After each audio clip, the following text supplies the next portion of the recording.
सदा सर्वदा योग तुझा घडावा, तुझे कारणी देह माझा पडावा. उपेक्षू नको गुणवंता अनंता, रघुनायका मागणे हेची आता. हनुमंतांची कुळवल्ली राममंडपा वेला गेली, श्रीराम भक्तीने फळली रामदास बोले या नामे. शुका सारिखे पूर्ण वैराग्य ज्याचे, वसिष्ठा परिज्ञान योगेश्वराचे. कवी वाल्मिका सारिखा मान्य ऐसा, नमस्कार माझा सद्गुरु रामदासा. आहे तू जननी मदीय नकळे अज्ञान मी लेकरू, घाली गे निज प्रेम पाखर सदा, दूरी नको गे करू. प्रेमे बाहत मुक्त कंठ करुनी नाही तुझे बंधन, प्रल्हादा गुरुराजया नित तुम्हा माझे असो वंदन. आदौ राम तपोवनादिगमनं हत्वा मृगं कांचनं, वैदेही हरणं जटायु मरणं सुग्रीव संभाषणं. वाली निर्दलनं समुद्रतरणं लंकापुरी दाहनं, पश्चाद् रावण कुंभकर्ण हननम् एतद्धि रामायणं. जय जय रघुवीर समर्थ. आदौ नारायणं विष्णुं ब्रह्मण्यं च वसिष्ठकम्, आदौ नारायणं विष्णुं ब्रह्मण्यं च वसिष्ठकम्, आदौ नारायणं विष्णुं ब्रह्मण्यं च वसिष्ठकम्. जय जय रघुवीर समर्थ. जय जय रघुवीर समर्थ. मागच्या गुरुवारी आपण जी कथा ऐकली त्या ठिकाणी त्यांनी सांगितलंय की सत्य संकल्प जे होते ते आपण प्रत्यक्ष प्रगट व्हावे म्हणून संकल्प करून जी गोष्ट प्रत्यक्ष दिसू लागली, जो हम प्रत्यक्ष रूप से देखते हैं, सत्य संकल्पत्व जो सत्य का संकल्प है, जो हम देख सकते हैं. अभी तक ऐसा हुआ क्या? अभी तक ऐसा नहीं हुआ. वो जो सत्य था वो हम नहीं देख सकते थे. बराबर, जो सत्य है वो नहीं देख सकते थे. असत्य जो है, जो भास है, वो हम देख सकते हैं क्योंकि हमारी दृष्टि यहाँ पे स्थिर होती है, सत्य की तरफ जाती नहीं. सत्य अलग है. सत्य के द्वारा जग प्रसारित होता है. सत्य एक है और बाकी जग जो है वो प्रसारित होता है. भगवान है, सृष्टि बनाई है. ये जो फर्क है, भगवान है, भगवान बनाया है ऐसा हम नहीं बोल सकते. भगवान है, सृष्टि बनाई है. यानी बनाई यानी वो असत्य है, बनाई गई है, और जो जिसने बनाया वो सत्य है. आज हम सबसे पहला वाक्य ये है कि भगवान है और सृष्टि बनाई है. उदाहरण, अगर उदाहरण हमें चाहिए तो अगर हम घड़ा देखते माटी का घड़ा हम अगर देखते हैं तो घड़ा असत्य है और माटी सत्य है. सुवर्ण सत्य है, सुवर्ण के अलंकार असत्य है. वो बनाए गए हुए हैं. जो कोई जो कुछ बनाया गया है वो भास है और जो है वो सत्य है. जय जय रघुवीर समर्थ. म्हणजे ईश्वर आहे आणि सृष्टी बनवली गेली आहे. ती कोणाच्याही द्वारे बनवली गेली असो, भगवंताच्या सत्य संकल्पाने सृष्टी निर्माण झाली आहे, पण सत्य नाही. आता हे तर अगदी स्पष्ट होईल, ही सत्य नाही.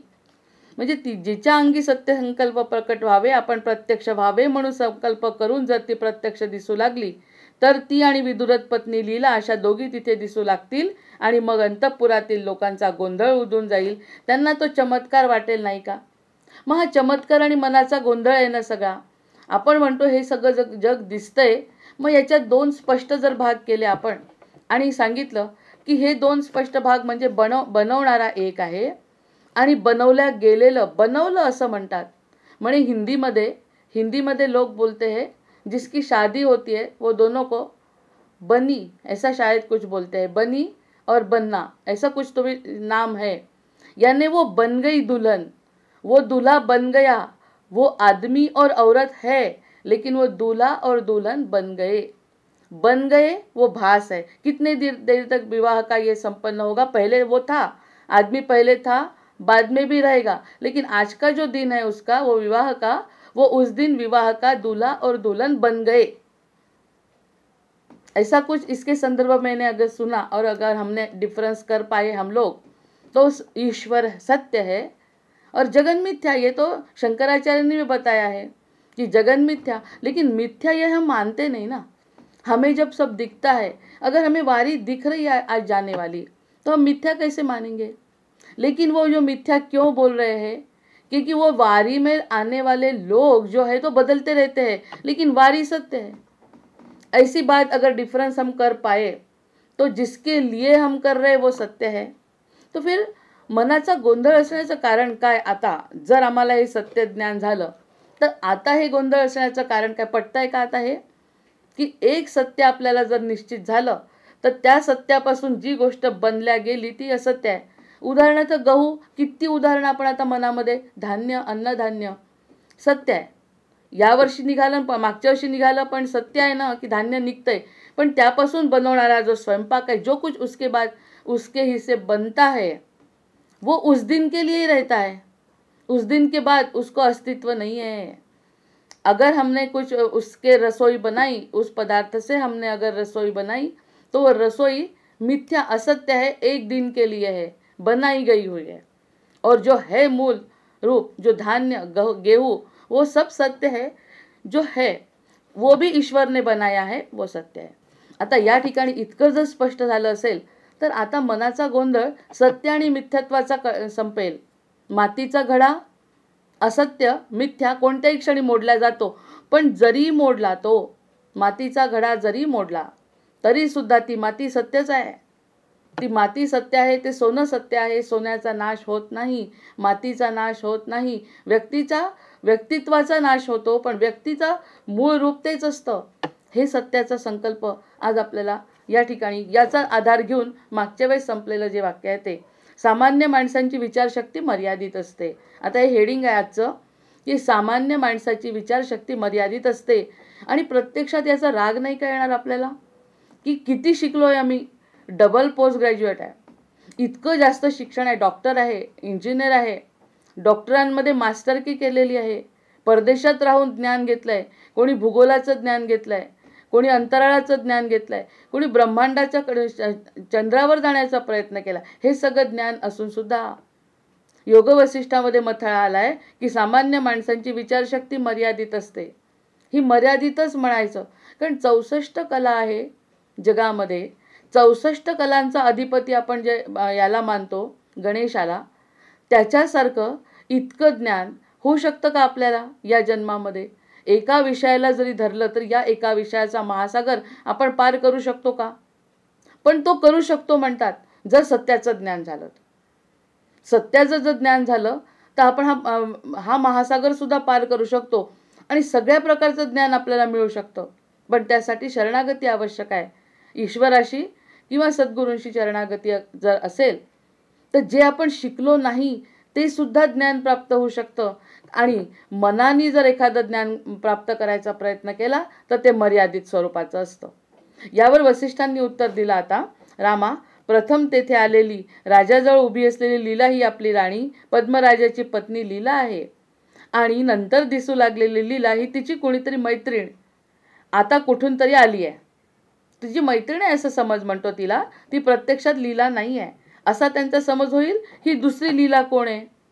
2 लीला आहेत ना आता, ती पहिली आली विदुरथाची आणि ही लीला. मग 2 लीला कोण आहे अशा प्रश्न मागे ते लागणार, अशा प्रश्नांच्या मागे लागणार नाही. आपण असं समजून जायचं की ती तिची मैत्रीण आहे, कारण तिचं काय नशीब आहे हे आपल्याला माहिती नाही. ती कोणत्या जन्मात आलेली आहे, किती जन्मांचा तिचा संबंध आहे, आता तिचा संबंध संपला की पुढे त्या राजाशी संबंध आहे हे अजून तिला आपल्याला माहिती नाही. जसं आपण गुरुस्थानी जातो, गुरुस्थानी गेल्यावर असं लक्षात येतं की एखाद्या व्यक्तीला गुरु जास्त मान देतात किंवा गुरूंचा तो लाडका शिष्य आहे. मग आपण गेल्यानंतर असं वाटतं आपण एवढे कष्ट करतोय आणि आपल्याकडे कोणी लक्ष देत नाही, असं जेव्हा एखाद्या भक्ताला वाटतं तर ते सत्य नाही आहे. कारण त्याची मागच्या जन्मीची परंपरा, त्याची पुण्याई, त्याची साधना किती आहे हे फक्त सद्गुरूच ओळखतात, बाकी कोणी ओळखत नाही. त्यामुळे ह्या गोष्टींचा विचार आपण करायचा नाही. आपण आपल्या पद्धतीने विचार करायचा की आपण कुठे आहे, हम कहाँ है, ये विचार हमने करना है. अगर वो हम कर सके तो सामान्य माणसांची विचारशक्ती मर्यादित आहे हे खोटं ठरेल, हे खरं ठरेल. आणि आपण म्हणू की मी मोठा विचार करू शकते. ठीक है, उसको अगर सद्गुरु ज़्यादा प्यार करते हैं उसको अगर ज़्यादा प्रसिद्धि मिल रही है, उसको अगर कुछ ज़्यादा मिल रहा है, वो उसकी पूर्व पुण्याई है। वो कौन है, कहाँ है, यहाँ था, अब था, आगे रहेगा, पीछे कहाँ था, इस प्रश्नों के बारे में हम जानना नहीं चाहेंगे। हम अगर ये बात जानना नहीं चाहेंगे तो हमारी बुद्धि अमर्याद बन जाएगी, हमारी बुद्धि मर्यादित नहीं रहेगी। और हमें बुद्धि मर्यादित नहीं रखना है, हमारी बुद्धि को हृदय से जोड़ना है। अगर हृदय से जोड़ा तो हृदय उदार है, उदार अंतःकरण जिसे बोलते हैं, ऐसा उदार अंतःकरण हमारा है।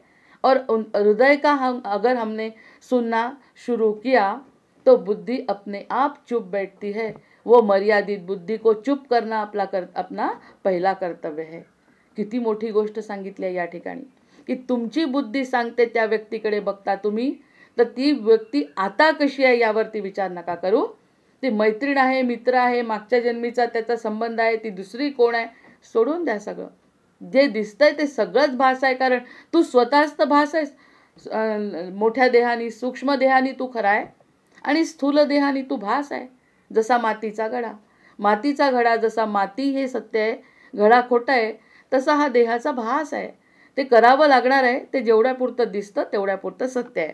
किती सखोल विषय आज आपल्याला मिळाला आहे. अशा प्रश्नांच्या मागे ते लागणारच नाहीत. इस प्रश्न के पीछे हम मत पड़ो कि ऐसा क्यों, वैसा क्यों, वैसा क्यों, हमें क्या चाहिए, ये इसके तरफ अगर ध्यान दिया तो बुद्धि प्रगल्भ होती है और हम सत्य के तरफ बढ़ते हैं. कारण सर्वसाधारण माणसे फारसा विचार करत नाही. जसे पदार्थ, जसे संबंध त्यांच्या नित्याच्या पाहण्यात असतात, त्यांना अनुरूप अशा भावना त्यांच्या मनात उत्पन्न होतात. हे किती छान उदाहरण आहे बघा कि हम जो सोचते हैं, हमारे घर में जैसी परंपरा है, हमारे माता पिता जैसे पढ़ाते हैं, हमारी परंपरा जैसी है, हमारा कुटुंब, हमारा समाज, हमारी विचार व्यवस्था जैसी है, उसके अलग हम कुछ सोचते नहीं हैं. अगर ऐसा भी हुआ हम धर्म ग्रंथों का आधार लेते तो वो भी ठीक रहता.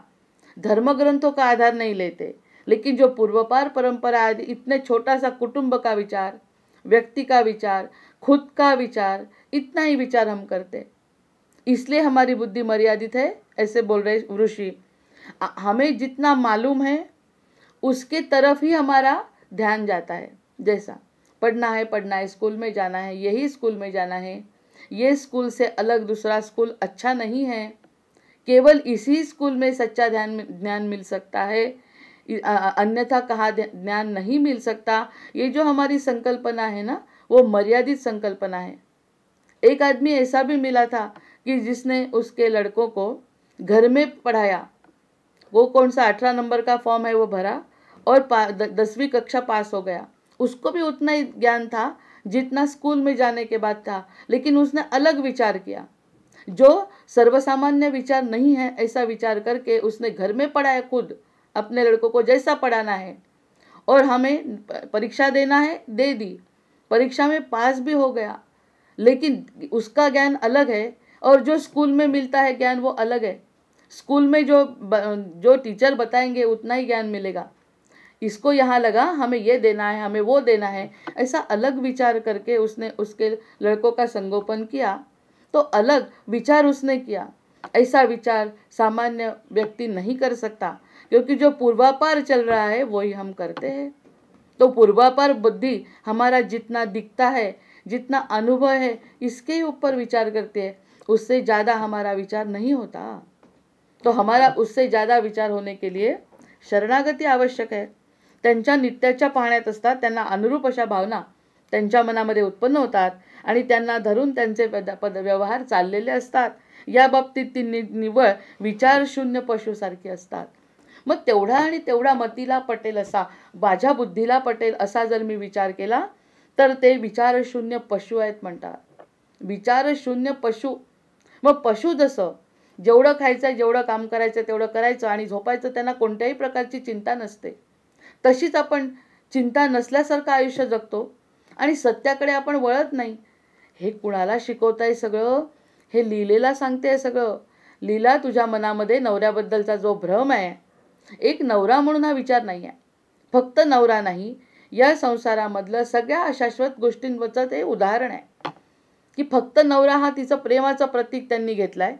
प्रत्यक्षामध्ये संसारातली कोणतीही गोष्ट टिकणारी नाही आहे. आपणच तर टिकणार नाही तर वस्तू काय टिकणार आहे. त्यामुळे लिहिलेला उदाहरण देते आहे सरस्वती, आणि स्वतः या सगळ्या गोष्टींची स्पष्टता तिच्या मनात आणण्यासाठी हे सगळे कष्ट त्यांचे चालले आहेत. इतके वेगवेगळ्या प्रश्नांची उत्तरं देत आहेत. आता रामांना सगळं माहिती आहे. पुन्हा आठवण करून देते. राम सर्वज्ञ है, लेकिन राम सर्वज्ञ होने के बावजूद भी वशिष्ठ के सामने बैठे हैं, प्रश्न पूछ रहे हैं. क्यों पूछ रहे हैं? जो प्रश्नों के उत्तर मिलने से, जो ये प्रश्न को उत्तर सुनेगा, श्रवण करेगा, उसके भी सब प्रश्न खत्म हो जाने वाली है. ये उनको, राम को मालूम है, इसलिए वो अपने सदगुरु के सामने बैठे हैं. दूसरा कोई भी कारण उनको, उनके सामने बैठने का उनका नहीं है. आज मैंने ऐसा पढ़ा, ऐसा सुना, पढ़ती कम हूँ, ज़्यादा सुनती हूँ. आज ऐसा सुना मैंने कि वशिष्ठ, राम अवतार में राम ने वशिष्ठ के सामने बैठ के पूरा ज्ञान लिया. सत्य का ज्ञान वशिष्ठ के सामने लिया और कृष्ण अवतार में बांटा. भगवत गीता और भागवत इस द्वारा भगवत गीता में बांटा है. यानी वो जो ज्ञान है वो उन्होंने कहाँ लिया? अपने अवतार में लिया. और वो जो इतना रहस्यमय, इतना गूढ़, इतना सर्वसंपन्न ये जो ज्ञान है जो राम ने लिया, और वो ही ज्ञान भगवत गीता में कृष्ण ने बांटा है. कहाँ से आई है ये धारा? ये यहाँ से आई है धारा. ये योग वशिष्ठ से आई है ये धारा. वो भगवत गीता में बांटने के लिए अर्जुन का निमित्त करके हमें सुनाई है. इसलिए ये जरा पुराना लगता है, ये कम पहचान में है. भगवत गीता ज़्यादा सामने आई है क्योंकि राम का ज्ञान कृष्ण के रूप में सामने आया. पूरा हमारे मन में उन्होंने ले लिया और वो पूरा का पूरा ज्ञान भगवत गीता में हमारे सामने लाया है. इसलिए वो संपूर्णत्व वशिष्ठ के सामने राम को मिला है. जय जय रघुवीर समर्थ. ये जो मैंने आज सुना, उससे तो इतनी अलग ही संकल्पना मन में आ गई. ऐसा इतना गूढ़ ज्ञान भगवत गीता में जो भगवान देते हैं, उसके भी पीछे इतनी गूढ़ता है. ये समझने के बाद वो रहस्य हम ऐसा कैसा है वैसा है, वो बातें करनी ही नहीं है. खाली वो सत्य ज्ञान है. जैसा घड़ा असत्य है और माटी सत्य है, वैसा ये ज्ञान सत्य है, बाकी सब मिथ्या है. ये मानना चाहिए हमारे बुद्धि ने. ये मेरे मन में और पक्का हो गया. संदेह कैव अत्र एषां पशवो हि अविवेकनः यथा दृष्टं विचेष्टन्ते कुत एषां विचारणा. एखाद्या लहान मुलाने, आता उदाहरण देत आहेत, एखाद्या लहान मुलाने झाडावर मातीचं ढेकूळ फेकलं. एखाद्या लहान मुलाने झाडावर मातीचं ढेकूळ फेकलं तर ते बाणाप्रमाणे आत शिरत नाही किंवा चिखलाच्या गोळ्याप्रमाणे चिकटूनही बसत नाही. वृक्षावर त्याचा नेम न लागता ते इकडे तिकडे कुठेतरी जाऊन पडते आणि विखरून जाते. मातीचं ढेकूळ आहे आणि झाडावर फेकून मारलंय कुणी? लहान मुलांनी. ते चिकटतही नाही आणि बाणासारखं लागतही नाही. त्याप्रमाणे आता उदाहरण किती सुंदर दिलंय. त्याप्रमाणे स्थूल देहाशी तादात्म्य बुद्धीने राहणारी मूर्ख माणसे विषय विचारात गुरफटून गेलेली असल्यामुळे सूक्ष्म विचार करण्याच्या बाबतीत ती अगदी कुचकामी बनलेली असतात. त्यांची बुद्धी सत्याचा वेध घेऊ शकत नाही. यांनी झाडाला मारलेलं मातीचं ढेकूळ ना बाण म्हणून लागत झाडाला, ना काही त्याच्यामध्ये फरक पडत नाही. कारण त्यांचा ढेकूळच हातातलं चुकीचं आहे ना, मातीच चुकीची आहे ना. मग ते माती जर त्या ठिकाणी लागली नाही तर झाडालाही परिणाम होत नाही आणि याचंही कार्य साध्य होत नाही. झाडालाही काही धक्कासुद्धा लागत नाही. असं इकडे तिकडे विखुरतं ते मातीचं ढेकूळ आणि खाली पडून जातं. झाडाची पानं, झाडाची फांदी जशात तसं. आणि याच्याही मन, याला काय मिळालं? एक झाडाचं पान तरी मिळालं, एक माती तरी, एक फांदी मिळाली, एक फळ मिळालं, पक्षी उडाला भले एखादा असला तर, म्हणजे संशयाचा गोंधळ उडाला असं म्हणायला हरकत नाही. ह्याच्या व्यतिरिक्त त्या मुलाला काय मिळालं? कारण त्याच्या हातामध्ये काय होतं?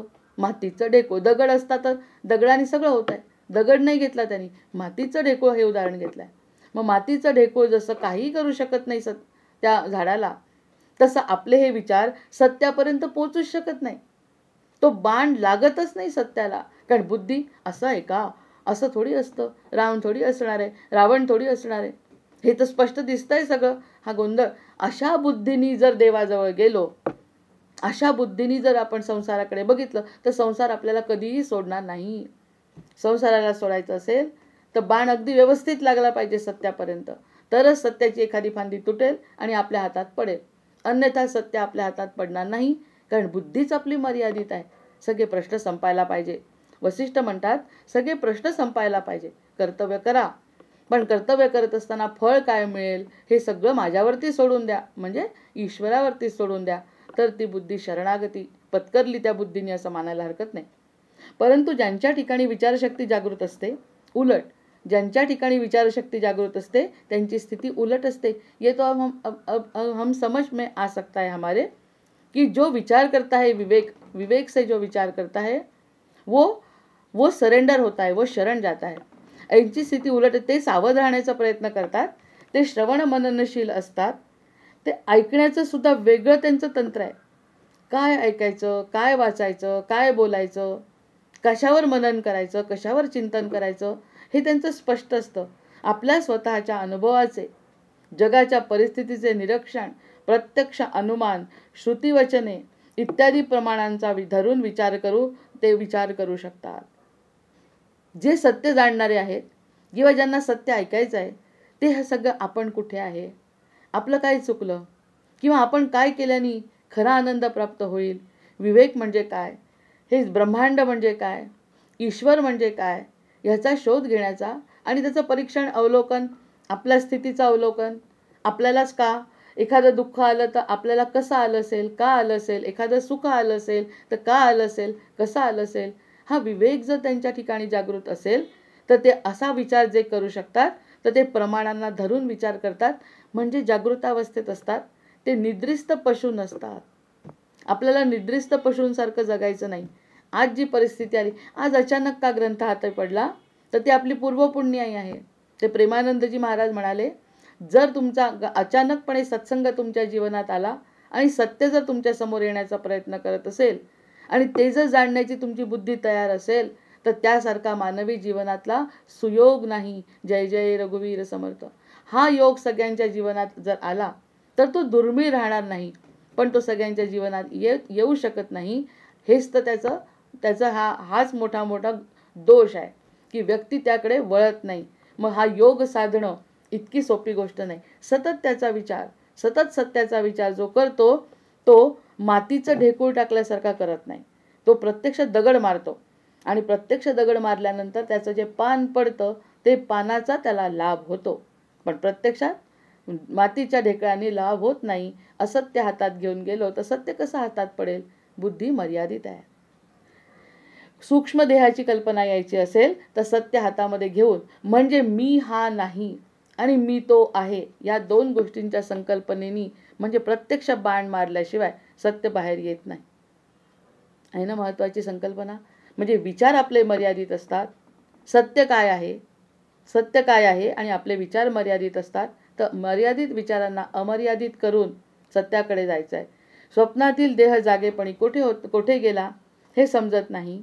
त्याप्रमाणे आपल्या स्वतःच्या खऱ्या स्वस्वरूपाची जागृती आल्यामुळे त्यांची स्थूल देहाविषयीची आत्मीयता नष्ट होते. जेव्हा ही गोष्ट जाणीव होते की मी आधी होतो, आता आहे आणि पुढेही राहणार आहे, ही जेव्हा संकल्पना मनाची स्पष्ट होते त्या व्यक्तीच्या, की माझा जीव, माझं जे चैतन्य आहे ते आधी होतं, आता आहे आणि पुढे राहणार आहे. हा देह फक्त काही काळासाठी मी घेतलाय भाड्यानी, आपल्या पूर्वसंकल्पाप्रमाणे, आपल्या पूर्व प्रारब्धाप्रमाणे. पाप आणि पुण्य एकत्र झालं तेव्हा हा नरदेह मिळाला. पाप जास्त झालं असतं पशुयोनीत गेलो असतो, पुण्य जास्त असतं देवयोनीत असतो, पण माझं पाप आणि पुण्य समान झाल्यामुळे मला नरदेह मिळालाय याची कल्पना येते. तेव्हा मग स्थूल देहाविषयी, या दिसणाऱ्या देहाविषयीची आतुरता, आत्मीयता कमी होते. मी तर म्हणते नष्ट होते, लिहिलं त्यांनी, कमी नाही, नष्ट होते. अगर हमें पता चला हम कौन हैं, हम थे, हम हैं और हम आगे रहने वाले हैं, ये संकल्पना अगर हमारे मन में स्पष्ट हो गई तो हृदय शांत होता है. क्योंकि हृदय को वही चाहिए. हृदय में चैतन्य वास करता है, हृदयामध्येच हवा आहे, हृदयामध्येच प्राणवायू आहे आणि त्या हृदयाला शांती मिळते की मी होतो आहे आणि राहणार आहे. या देहामध्ये मी जी तळमळ चालली आहे ती तळमळ मला थांबवायची आहे. हा देह खरा नाही, ही जेव्हा शांतपणे बुद्धी मानते, तेव्हा मग स्थूल देहाविषयीची आत्मीयता, मी म्हटलं कमी होते, सुमनताई म्हणतायत नष्ट होते.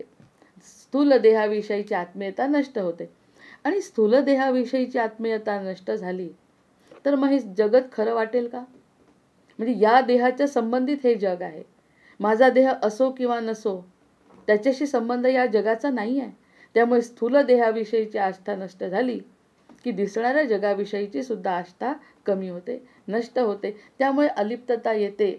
हा असा प्रवास मनाचा करणं हा योग आहे. त्यामुळे त्यांनी स्थूल देहाला सत्य मानणाऱ्यांच्या मनात येणाऱ्या शंका येत नाही. मग शंका निरसन होत आहेत की नाही बघा, होत आहेत की नाही हे उत्तर मला मिळालं पाहिजे आता. की इतकं तळमळून वसिष्ठ रामांना सांगतायत आणि रामांना सगळे प्रश्न स्पष्ट असताना सुद्धा राम असे प्रश्न विचारतायत की तळमळणाऱ्या जीवाने शांत व्हावं. तळमळणारा जो जीव आहे की मला शाश्वत आनंद का मिळत नाही, मुझे शाश्वत सुख क्यों नहीं मिल रहा, मुझे दुख क्यों बार बार भोगने पड़ते हैं, इसका उत्तर मिलने के लिए जो क्वेश्चंस, जो प्रश्न राम कर रहे हैं वशिष्ठ को, वो हमारे लिए ही है, हमारे कल्याण के लिए है. जो सरस्वती देवी लीला को जो आशीर्वाद दे रही है, वही आशीर्वाद हमें मिल चुका है. इसलिए हमारे जैसे भाग्यवान केवल हम हैं. ऐसा मान के सत्य के तरफ हमारा जो पत्थर फेंकना चालू है वो अभी सत्य है. अभी तक जो हमारी माटी हाथ में लेके हम फेंक रहे थे, क्योंकि विचारों का संतुलन नहीं था. जब तक विचारों का संतुलन नहीं, हम झाड़ के ऊपर जो मट्टी फेंक रहे हैं उससे कुछ भी हासिल होने वाला नहीं, झाड़ को कुछ भी होने वाला नहीं और हमारे हाथ में पत्ता भी आने वाला नहीं था. लेकिन अब सब कुछ हमारे हाथ में आ सकता है. ये वशिष्ठ ऋषि का आशीर्वाद राम को है. इसलिए राम शांत रह सके. हम अपने आयुष्य में, हमारे जीवन में जो संघर्ष राम ने किया वो क्यों कर सके, क्योंकि वशिष्ठ का ज्ञान और आशीर्वाद उनके साथ था. ज्ञानोदयाबरोबर देह अभ्रासारखा हलका होतो. अगर हमें थोड़ा सा भी अभी आज अगर हमें कुछ समझा, 1% समझा भी नहीं लेकिन अच्छा लगा, ये भी बात हम समझ सकते हैं. हमें समझा नहीं अभी तक कुछ, क्योंकि ज्ञान अलग बात है. अगर नहीं भी समझा लेकिन सुनने से अच्छा लगता होगा तो भी, श्रवण मात्रेण अगर हमें कुछ ऐसा सुनने को आया जिससे हमारा बर्डन ही खत्म हो गया, हमें कुछ करना ही नहीं है. देह से जो करेंगे वो कर्तव्य है, लेकिन उसका फल हमें लेना ही नहीं है. अच्छा या बुरा करते रहना है. ये अगर सुन के थोड़ा सा तो भी अच्छा लगा हृदय को, तो हलका हुआ. ये जो वाक्य है, ज्ञानोदया बरोबर देह अभ्रासारखा हलका होतो. देह हलका झाला. वाटतंय का थोडं हलकं? की आम्हाला सत्याकडे जात असताना सत्य काय आहे माहिती नाही, पण तरी सुद्धा आम्हाला हलकं हलकं वाटतंय, मोकळं वाटतंय, निर्विकार वाटतंय. कारण मला माझ्यावरचा मनावरचा जो गोंधळ होता, शंका होती आणि काय करायचंय, कुठे जायचंय हे माहिती नव्हतं, तेव्हा जो गोंधळ होता ते सत्य आहे. आपण पाण्याच्या प्रवाहाप्रमाणे व्हायचं आहे असं जेव्हा निश्चित केलं बुद्धीनी, तेव्हा आपोआप ज्ञानाचा उदय होतो. आपल्या बुद्धीमध्ये ज्ञानोदय होतो. आणि ज्ञानोदय हा की मी कोण आहे. याच्यासारखं कठीण काम आहे. मी कोण आहे हे समजण्यासाठी एवढे कष्ट. दुसरे कोण समजणं आपल्याला सोपं आहे. माझं स्वतःकडे लक्ष नाही. आणि माझं जेव्हा स्वतःकडे लक्ष गेलं तेव्हा कस्तुरी मृगाला जसा कस्तुरी सापडली, कस्तुरी मृगाला जशी कस्तुरी शांत बसल्यावर सापडली. जंगल जंगल ढूंढ रहा है मृग अपनी कस्तुरी को. जंगल जंगल ढूंढ रहा है मृग अपनी कस्तुरी को. आपल्या कस्तुरीसाठी शोध घेण्यासाठी कुठून सुगंध येतोय म्हणून तो जंगल जंगल फिरतोय. आणि जंगलामध्ये फिरल्यावर तो थकला आणि थकल्यानंतर जेव्हा खाली बसला, अचानकपणे त्याच्या नाकाला सुगंध जाणवला आणि तो सुगंध त्याच्या स्वतःच्या बेंबीतूनच येत होता. हे त्याला नंतर शांत बसल्यावर कळलं. तसं आपण जर शांत झालो, खूप फिरलो जंगलातून, जसा कस्तुरी मृग फिरला, जंगल जंगल ढूंढ रहा है मृग अपनी कस्तुरी को.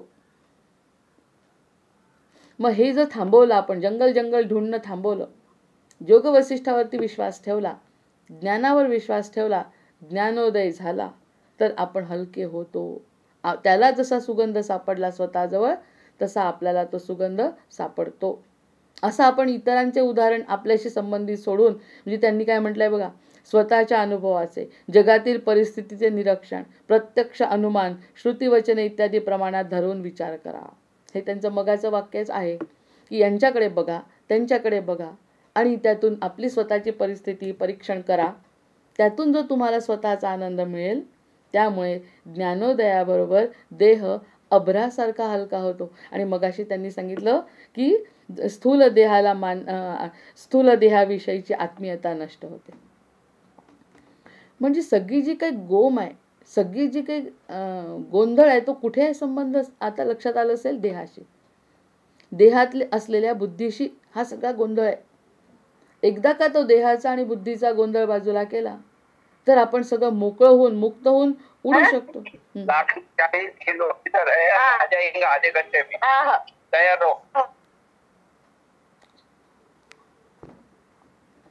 हा जो गोंधळ आहे हा बुद्धीच्या जवळ असलेला गोंधळ आहे, बुद्धीच्या परे हा गोंधळ आहे. आता तुझा अगोदरचा प्रश्न की लीलेचा अंतःपुरातील देह कुठे गेला, मग लीलेमध्ये आता गोष्ट विसरायची नाही आहे. लीलेचा जो अंतःपुरात देह होता तो कुठे गेला, मग तो तिला दिसला नाही का? म्हणजे ती सूक्ष्म देहाने फिरली वरती आकाशामध्ये, तेव्हा तिचा स्थूल देह कुठे गेला? पण ही सगळी दैवी लीला आहे ना. तर ते म्हणजे तो तिला दिसला नाही का रामा? एक तर त्या स्थूल देहाला सत्यता नाही, स्थूल देहाला सत्यता नाही, तो कोणत्याही क्षणी नष्ट होऊ शकतो. अशी कल्पना कर की एखाद्याला स्वप्नात आपण हरिण बालक आहोत असे वाटले. एखाद्याला स्वप्नामध्ये असं वाटलं की आपण हरणाचं बालक आहोत. जागे झाल्यानंतर त्याचा हरिणपणा नष्ट होणार. मग तो त्या हरणाचे शरीर शोधण्याच्या भानगडीत पडेल का? उदाहरणं किती सुंदर देत आहेत. योग वसिष्ठामध्ये उदाहरणांनी सगळं स्पष्ट केलंय. मनात कल्पना करायची की मी हरणाचा बालक आहे, असं कल्पना नाही, मनामध्ये आपण स्वप्न बघतोय, स्वप्नामध्ये आपण ही गोष्ट बघतोय की हरणाचं, आणि जाग आली. अचानक जेव्हा जाग येते तेव्हा हरणाचं शरीर कुठे गेलं, हरिण कुठे गेलं असं म्हणतो का आपण? अरे मी तर हरणाचा मुलगा होतो, मग आता हरिण कुठे गेलं असं म्हणतो का? कारण माहिती आहे, सत्य आहे, ते एक स्वप्न होतं. ते एक स्वप्न होतं की जे मी हरणाचं स्वप्न पाहिलं होतं. कारण मी उदाहरण सांगितलं का ते कालचं, की ज्या ठिकाणी एक व्यक्ती असतो त्याला स्वप्न पडतं आणि स्वप्न पडल्यावरती त्याला दिसतं कि एका व्यक्तीचा खूप राग केला, इतना गुस्सा आया एक व्यक्ति के ऊपर, तो उसने उसे मार डाला, हाथ में जो कुछ था उससे उसने मार डाला. मारने के बाद सामने ही गिरा था शव. वो सामने गिरने के बाद पुलिस आए तो भाग भी नहीं सका, और उसने पुलिस को समझ गया कि इसने मारा है, खून किया है. उसके ऊपर खटला चला, उसको जेल में गया. जेल में जाने के बाद वो सब जेल के कपड़े, टोपी, वो हाथ में कुत्ते की जैसी जो प्लेट रहती, वो खाने के लिए प्लेट, ये सब उसको 1 दिन 2 दिन 3 दिन नहीं, 1 साल 2 साल 3 साल नहीं, 7 साल यही रूटीन. सुबह उठना, काम करना, वो कुत्ते के प्लेट में थोड़ा सा खाना, कष्ट करना और दिन निकालना, ऐसा उसका परिपाठ था. साल भर 7 साल हो गए, 8वां साल निकला. ऐसा वो इतना कष्ट में था. वो मन में बोला उस दिन कि मैंने क्यों खून किया, कितना अच्छा मेरा जीवन था, मैंने क्यों ये खून कर दिया. और वो स्पष्ट भी हुआ, मुझे शिक्षा हुई और मैं ये सब भोग रहा हूँ, कष्ट ये सब मैं भोग रहा हूँ. कैसे, ये क्यों किया मैंने? लेकिन गलती तो हो चुकी थी. गलती हो जाने के बाद उसके कष्ट सहना उसको क्रम प्राप्त था, उसके पास दूसरा पर्याय नहीं था. लेकिन वो 7 साल 8 साल ऐसा एक एक दिन कल्पना करो कैसा निकलता होगा. वो अच्छा आदमी था. ऐसे एक बार क्रोध आया इसलिए वो हो गया, लेकिन वैसा आदमी अच्छा था. तो वो रोज ऐसा तड़प तड़प के मरता था. ऐसे लगता था कि आज ही मेरा मरण आ जाए. वो कुछ शिक्षा नहीं, जन्म टेप नहीं, फांसी नहीं, कुछ नहीं. आज मुझे जीना ही नहीं है, आज मुझे जीना ही नहीं. इतना कष्ट उसका ज़्यादा सर के ऊपर चला गया. और वैसा ऐसा सोया तो था, तो एकदम से उसकी पत्नी आ गई और पत्नी ने उनको जगाया. उठो, चलो काम पे नहीं जाना है, स्नान करो और अपने काम पे नहीं जाना है. ऐसे बोला. जब पत्नी ने उसको उठाया तो ध्यान में आया, मैं तो स्वप्न में देख रहा था ये सब 7 साल की सजा मैंने जिसका मारा. तो वो एक क्षण में वो सब भूल गया. जैसा पत्नी ने बोला उठो, जैसा पत्नी ने बोला उठो, एक क्षण लगा खाली, पत्नी ने उठाया, जैसे उनकी नींद खुल गई और 7 साल के कष्ट खत्म. क्योंकि वो स्वप्न है, उसको पता चल गया. उसको पता जब चल गया, अहो उठा, अहो उठा हा शब्द त्याच्यासाठी अगदी संजीवनी ठरला आणि 1 मिनिटाच्या आत तो उठला, आंघोळीला गेला आणि आपल्या कामाला लागला. स्वप्नाचा काहीही परिणाम त्याच्या जीवनावर झाला नाही. केव्हा नाही झाला? जेव्हा आणि नसतं उठवलं ना तर तो अजून त्याच दुःखामध्ये राहिला असता की आपण जीव देऊ, आत्महत्या करू वगैरे वगैरे चालू राहिलं असतं. जसं बायकोनी उठवल्याबरोबर जागा झाला, तसं आपलं जीवन असं कष्टमय चालूच आहे. आणि चालू असताना अचानक सद्गुरूंनी पाठीवर हात ठेवला, अगं उठ. तर स्वप्नातून जागं व्हायला पाहिजे. जसं त्याचं स्वप्न 7 वर्षाचं होतं तसं 7 वर्षाचं स्वप्न जसं एका क्षणात बायकोनी उठवल्याबरोबर संपलं, तो आंघोळीला गेला आणि नोकरीला गेला. हे मग त्याच्या लक्षात पण नाही आपण 7 वर्ष काय केलं. तसं आपण जर झोपेत आहे, आपलं हे जे सगळं चाललंय गोंधळ, त्रास, कष्ट, जीव द्यावा वाटतो, त्याला जसं वाटलं 7 वर्ष झाले आपल्याला मला कष्ट सहन होत नाही, जीव द्यावा वाटतो. सद्गुरूंनी पाठ ठेवला, उठ. उठ म्हटल्यावर स्वप्नातून जागं आणि सत्यामध्ये प्रवेश. आणि एकदा का सत्यामध्ये प्रवेश झाला की ज्ञानोदयाबरोबर देह अभ्रासारखा हलका होतो. जय जय रघुवीर समर्थ. कळलं असेल. 2-3 उदाहरणांवरून आपण जर असं लक्षात घेतलं तर मग रामा स्थूल देहाला सत्यता नाही. जशी त्या स्वप्नाला सत्यता नव्हती तशी या सगळ्या खेळाला सत्यता नाही. दिसतंय पण ते सत्य नाही. तो कोणत्याही क्षणी नष्ट होऊ शकतो. असे आपल्या आधीचे आपल्यासोबतचे नातेवाईक गेले, आपणही पुढे जाणार आहे. त्याच्यामुळे ह्या देहाला किती महत्त्व देणार आहे त्या लीलेला शिकवतायत बरं. कारण लीलेचा नवरा अजूनही शांत प्रिझर्व करून ठेवलंय तिला. त्यांची शक्ती काय दैवी कमी आहे का? समजावून सांगायचं ठरवलं तर दैवी शक्तीप्रमाणे प्रिझर्व करून ठेवलं. अशी कल्पना कर. हरिण बालकचं झालं. मग लीलेच्या स्थूल देहाची स्थिती अशीच होती. लीलाची जी स्थूल देहाची स्थिती होती ती अशीच होती. आपण ब्रह्मरूप आहोत. योग वसिष्ठ आजचं आपण ब्रह्मरूप आहोत. अंडरलाईन करून हे वाक्य लिहून ठेवा. आपण ब्रह्मरूप आहोत हा बोध तिच्या ठाणकी जसजसा वृद्धिंगत झाला, अतिवाहिक देहाशी ती एकरूप झाली, तसे तसे स्थूल देहाशी हा माझा म्हणून तिचे नातेच राहिले नाही. तिचं नातं मानसिक राहिलं नाही. मग ती उडून गेली. सूक्ष्म देहाने सरस्वती सोबत गेली. आपल्या नवऱ्याला तिथे तिने पाहिलं पण तिला काही त्याच्याबद्दल वाटलं नाही. ती ते विसरून गेली. सगळं स्वप्नासारखं. जसं हा व्यक्ती स्वप्नामधला विसरला, बायकोनी उठवल्याबरोबर त्याचं स्वप्न संपलं, तसं लीलेचं सुद्धा झालं. कारण सरस्वतीचा आशीर्वाद आहे पुढे. तिचे स्वतःचे कष्ट आहेत, तिचं स्वतःचं ज्ञानार्जन आहे. तिला घेतलेलं ज्ञान पचवण्याची तिची बुद्धी प्रगल्भ झाली आहे. या सगळ्या गोष्टींमुळे सगळ्या काही गोष्टी संपल्या. माझा म्हणून तिचं राहिलं नाही.